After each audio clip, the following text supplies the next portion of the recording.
नमो नारायण। राधे राधे।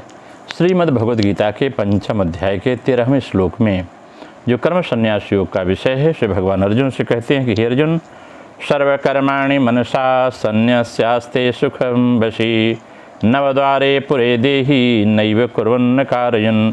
जिसकी इंद्रियां और मन वश में हैं, ऐसा देहधारी पुरुष 9 द्वारों वाले शरीर रूपी पुर में संपूर्ण कर्मों को विवेक पुरुष से मन से त्याग करके निसंदेह न करता हुआ और न करवाता हुआ सुखपूर्वक अपने स्वरूप में स्थित रहता है। जो सारे कार्य करता है लेकिन उसे अपना कर्ता मानता है। ये 9 द्वार जो हैं, 2 आँख, 2 कान, 2 नाक और 1 मुंह और गुदा उपस्थ, इन 9 द्वार के द्वारा जो शरीर में आबद्ध है वह स्थिति को प्राप्त होता है। बसी देही का भाव यह है कि इंद्रियां, मन, बुद्धि आदि से ममता आसक्ति होने से ही मनुष्य पर अपना अधिकार जमाते हैं।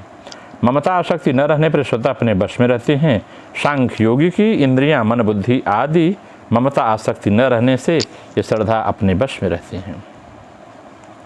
जब तक मनुष्य का प्रकृति के कार्य यानी शरीर इंद्रियों के साथ किंचन मात्र भी कोई प्रयोजन रहता है, तब तक वह प्रकृति के अवश अर्थात वशीभूत होता है। प्रकृति सदैव क्रियाशील रहती है, अतः प्रकृति से संबंध बना रहने के कारण मनुष्य कर्मरहित नहीं हो सकता।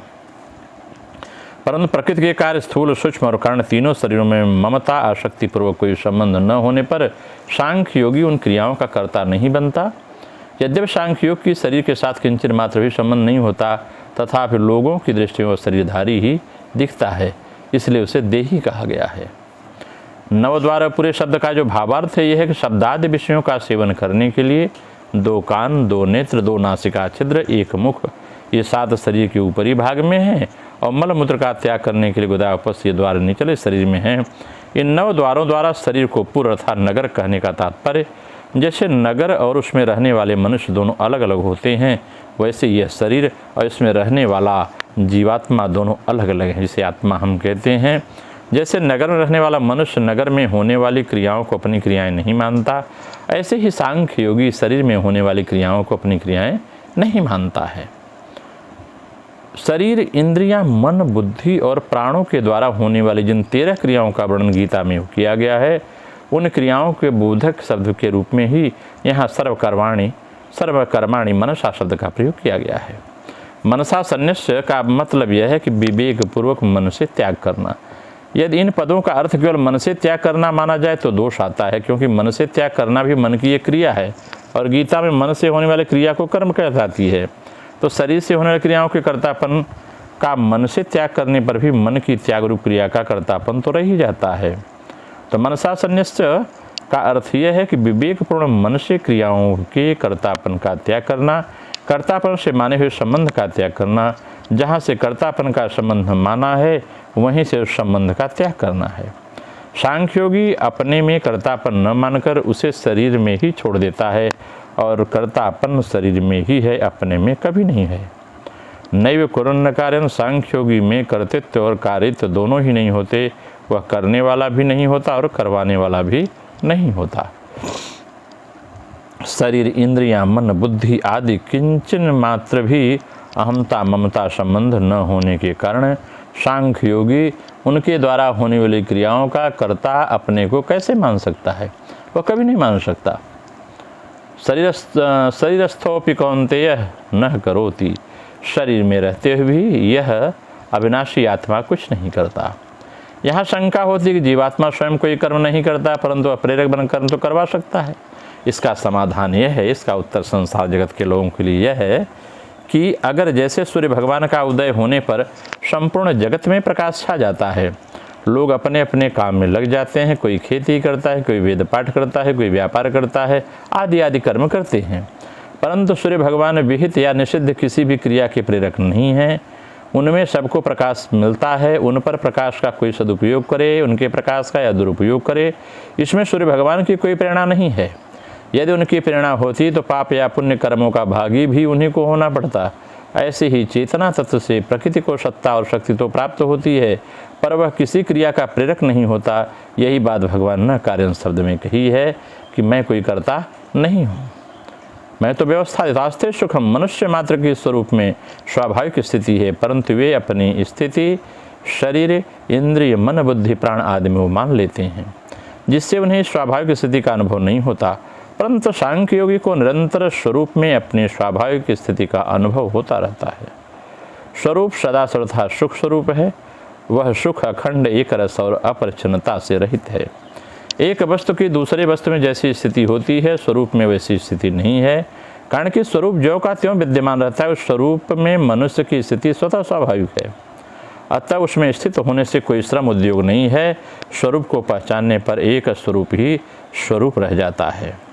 अनेक रूप रूपाय विष्णवे प्रभु वृषवे, विष्णु भगवान सब रूपों में हैं।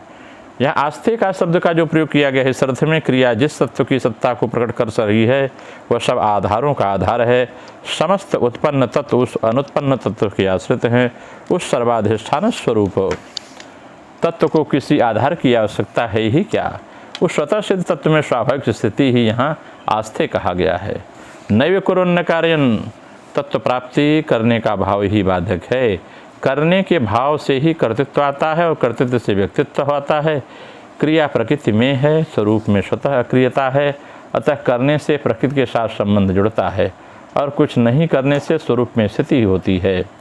मेरे को कुछ नहीं करना है, भाव भी करने के ही अंतर्गत आते हैं, अतः करने से भी मतलब नहीं होना चाहिए और न करने से भी मतलब नहीं होना चाहिए। स्वरूप करने और न करने दोनों से रहित तथा निरपेक्ष है।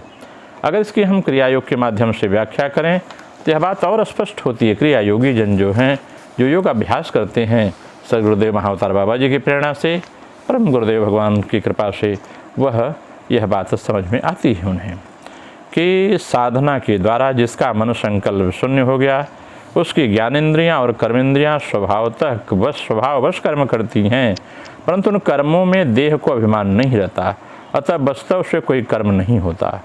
उनको वासना न होने कारण कोई कर्म किसी प्रकार कराने का प्रयोजन भी नहीं होता। उसकी सारी इंद्रियां वश में होती हैं तथा स्वतंत्र इंद्रियां जिस प्रकार देही को बलपूर्वक शुभाशुभ कर्म करने पर विपन्न करती हैं, वैसे होने की संभावना साधक में नहीं होती। जिसके मन में जो संकल्प शून्य हो गया है, उसके मन में ऐसा भाव नहीं होता, क्योंकि इंद्रियां वशीभूत होने के कारण भृत्य के समान उसकी सेवा करती हैं, उसके प्रभुत्व नहीं करती। जब इंद्रियां वश में हो जाती हैं तो नौकर की भांति सेवा करती हैं, इंद्रियां वश में नहीं होती तो मालिक की तरह व्यक्ति को नचाती है। नट मरकट इव सबहि नचावत, राम खगेश वेद यस गावत।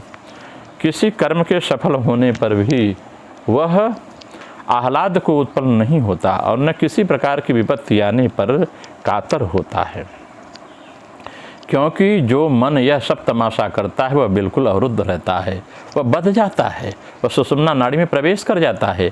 मन का संकल्प और बुद्धि का निश्चय दोनों ही समाप्त हो जाते हैं, इसलिए उसकी अपनी क्रिया भी कुछ नहीं रहती।